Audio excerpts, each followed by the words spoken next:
Okay, so children, you have done little bye little poem. ठीक है. In this poem you studied about the seed germination. जो अकॉर्न का seed होता है वो छोटा सा सीड होता है और फिर धीरे धीरे लिटिल बाय लिटिल थोड़ा थोड़ा करके वो ग्रो करता है.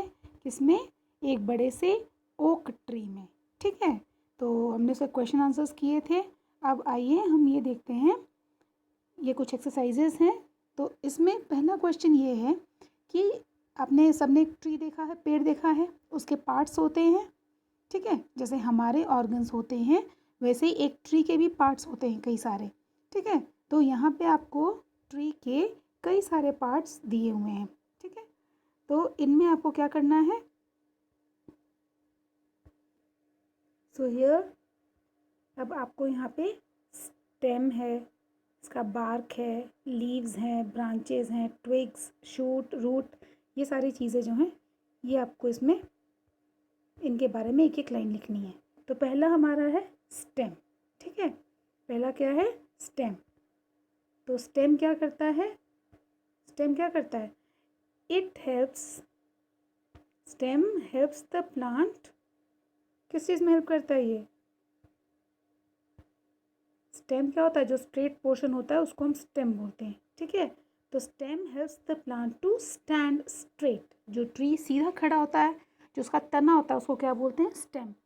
नेक्स्ट है बार्क. बार्क जो ट्री की कवरिंग होती है, जो उसकी स्किन होती है आउटसाइड, उसे outer layer. It is the outer layer of the tree. फिर नेक्स्ट क्या है? लीव्स. लीव्स क्या करते हैं? लीव्स को हम बोलते हैं किचन ऑफ द प्लांट. क्योंकि लीव्स में जैसे आपके किचन में खाना बनता है वैसे प्लांट्स के लीव्स में भी खाना बनता है. तो लीव्स का काम क्या होता है? They prepare food for the plant. फिर आते हैं ब्रांचेस. ठीक है. हमारा नेक्स्ट क्या है? ब्रांचेस. तो ब्रांचेस का काम क्या होता है? The branches bear fruits, leaves and flowers. Branches मतलब जो उसकी शाखाएं होती हैं. तो शाखाओं पे क्या होता है पेड़ के? ठीक है. उससे क्या होता है? उस पर लीव्स, पत्तियाँ, फूल, फ्रूट्स, ये सब कहाँ होते हैं? उसकी ब्रांचेस पे होती हैं. फिर नेक्स्ट है हमारा ट्विग्स. ठीक है. नाउ ट्विग्स क्या होते हैं? ये छोटी छोटी जो टहनियाँ होती हैं. ठीक है. आपने देखा होगा जंगल से लोग लकड़ियाँ, टहनियाँ इकट्ठी करके लाते हैं ना, फिर उनको बर्न कर देते हैं, है ना. हमें वैसे लकड़ियाँ जलानी नहीं चाहिए क्योंकि इनसे क्या होता है? जो स्मोक, धुआं होता है वो हमें फिर नुकसान पहुंचाता है. वो हम अंदर सांस लेते हैं तो वो हमारे चेस्ट में, लंग्स में जाके जम सकता है. ठीक है. और आइज़ में भी धुआं लगता है तो आइज़ में भी जलन होती है ना. तो ट्विग्स क्या करते हैं? ट्विग्स क्या हैं? ट्विग्स जो उसके छोटे छोटे शूट्स होते हैं, the little shoots of the tree. ठीक है. पेड़ के छोटे छोटे शूट्स. देखो, ट्री के दो पार्ट्स होते हैं. ट्री के दो पार्ट्स होते हैं. जब भी सीड होता है, छोटा सा सीड होता है, तो जब हम सीड को जर्मिनेट करते हैं, लगाते हैं, तो पहले उसका नीचे रूट ग्रो करता है और ऊपर इसका शूट ग्रो करता है. शूट में से लीव्स निकलेंगी, फ्लावर्स निकलेंगे. ठीक है. और ये रूट्स हैं. ये रूट्स जो होती हैं जिनको हम बोलते हैं जड़. रूट्स जो है सॉइल में से जो भी पानी होता है और जो न्यूट्रिएंट्स होती है, खाद डालते हैं ना, तो वो ये रूट्स ग्रो, तो इसको बोलते हैं रूट्स. ये रूट्स होता है और ये होता है शूट. ठीक है. तो ये जो है हर ट्री के, हर उसके सीड के ये पार्ट्स होते हैं. ठीक है. तो रूट्स क्या होते हैं? Roots grow under the soil and absorbs water. तो रूट्स कहाँ ग्रो करते हैं? सॉइल में ग्रो करता है, मिट्टी में. और क्या अब्जॉर्ब करता है? पानी अब्जॉर्ब करता है और न्यूट्रिएंट्स. जैसे हमें खाना चाहिए होता है ना, तो वैसे ही प्लांट्स को भी ग्रो करने के लिए फूड चाहिए होता है और उनके फूड को हम बोलते हैं न्यूट्रिएंट्स. और वो हम उनको कैसे मिलता है? खाद से, मैन्योर से, फर्टिलाइजर से. ठीक है. फिर लास्ट क्या है? Shoot.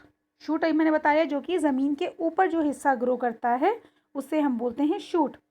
It develops into stem and leaves. तो शूट किस में ग्रो करेगा? मैंने क्या बताया था? शूट्स ग्रो करेंगे. शूट्स ये ऊपर ग्रो करेगा, इसमें से लीव्स निकलेंगी और इसमें से फ्लावर्स निकलेंगे. ठीक है.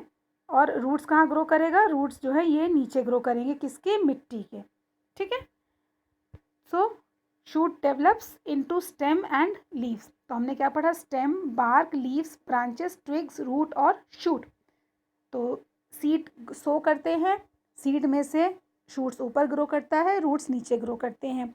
फिर उसकी सीधी स्ट्रेट जो स्टेम निकलती है, ट्रीज़ में उसको जो होता है उसका ट्रंक बोलते हैं, ठीक है। और ये उसको प्लांट को या ट्री को सीधा खड़े होने में हेल्प करती है। कुछ प्लांट्स कमज़ोर होते हैं, आपने देखा होगा, कुछ बेलें होती हैं वो सहारा पा करके ग्रो करती हैं, ठीक है। वो सीधा नहीं ग्रो कर सकते, उनको छोड़ दोगे तो वो ज़मीन पे लेट जाएंगी, ठीक है। तो आप आगे पढ़ेंगे, क्रीपर्स और क्लाइंबर्स बोलते हैं उनको, ठीक है। अच्छा, अब नेक्स्ट हम आते हैं ऑपोजिट वर्ड्स पे। ओके ना, ऑपोजिट। अब ये देखो, डाउनवर्ड, डाउनवर्ड मतलब होता है नीचे की तरफ, ठीक है, नीचे। तो इसका ऑपोजिट क्या हो जाएगा?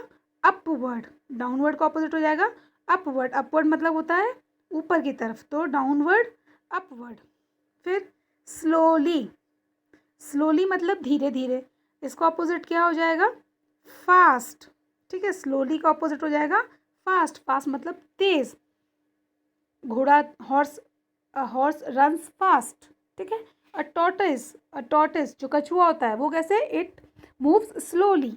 लिटिल, लिटिल का मतलब क्या होता है? थोड़ा।